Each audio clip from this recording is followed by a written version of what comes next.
Hello, and welcome to Unpacking with Cargo Bay. On this episode, we are going to discuss what type of flight school is right for you.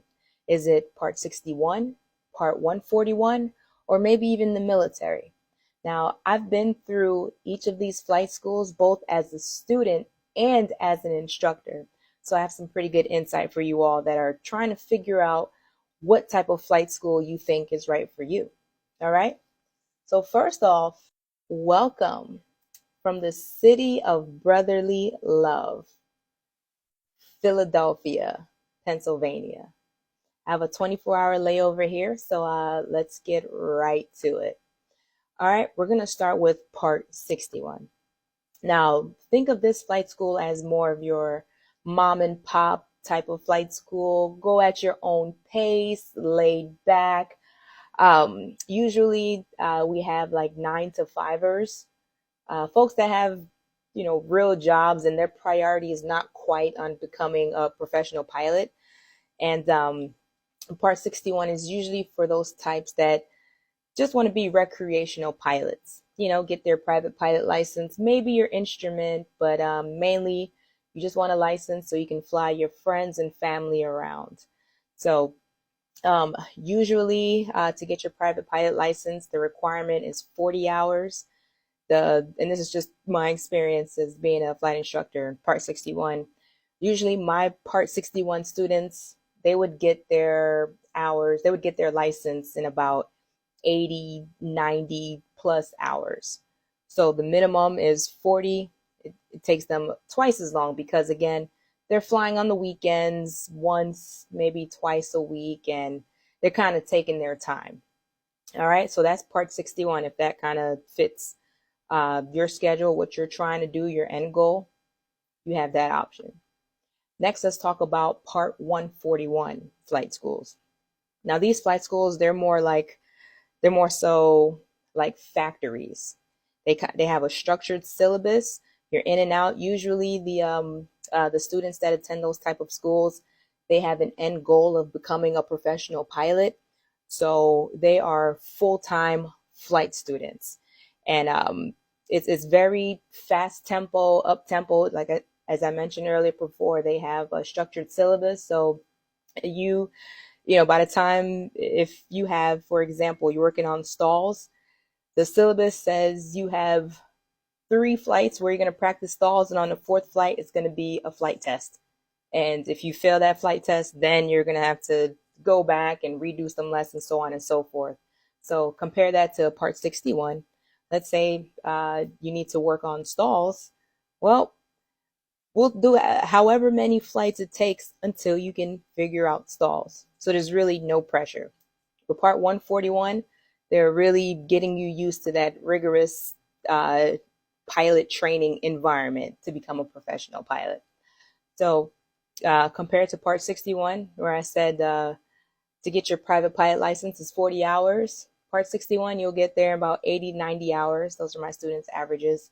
And Part 141, you will be getting your private pilot license at 40 hours, like on the dot, because they have that structured syllabus. So if that kind of fast pace, kind of drinking through a fire hose type environment is not for you, then yeah, Part 141 probably won't be the best flight school match for you. And lastly, we have the military.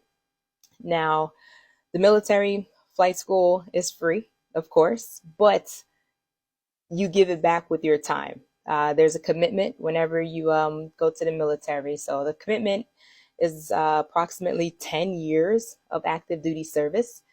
And as I mentioned, it's unlike the Part 61 or Part 141.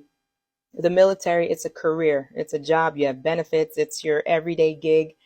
As a military pilot, you can expect to pick up and move every 3 to 4 years. And in addition to your flying duties, being a military aviator, you have collateral duties or side jobs, if you will. So it's not like you just become a military pilot and all you do is fly and go home. Absolutely not. You're an officer first. So you have a lot of other collateral duties as a military officer and as a military pilot. Now, of course, there's also the National Guard or the Reserve option, where think of it as a part-time military pilot. And I think those types of schedules, if you want to do something else, or if you have another career in your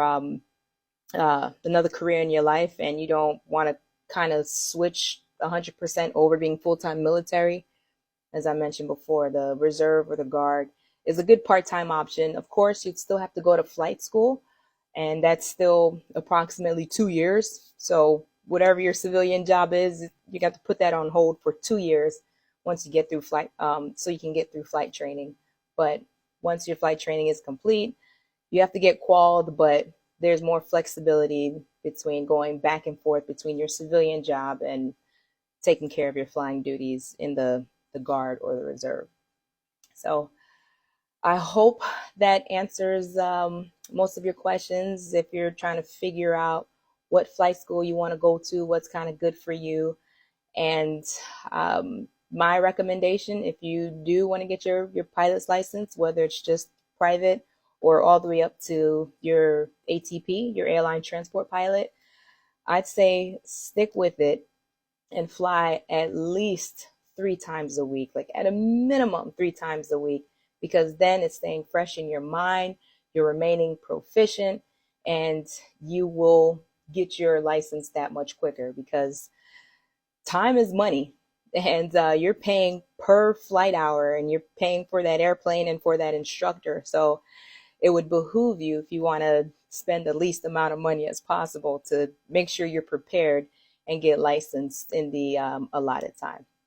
So as always, thank you guys for tuning in. Please subscribe to my YouTube, Cargo Bay, if you haven't done so already. If you have any questions, go ahead, just drop them down in the comments. I do my best to try to address the comments directly, or even make these unpacking episodes. All right. So until next time, you guys take it easy.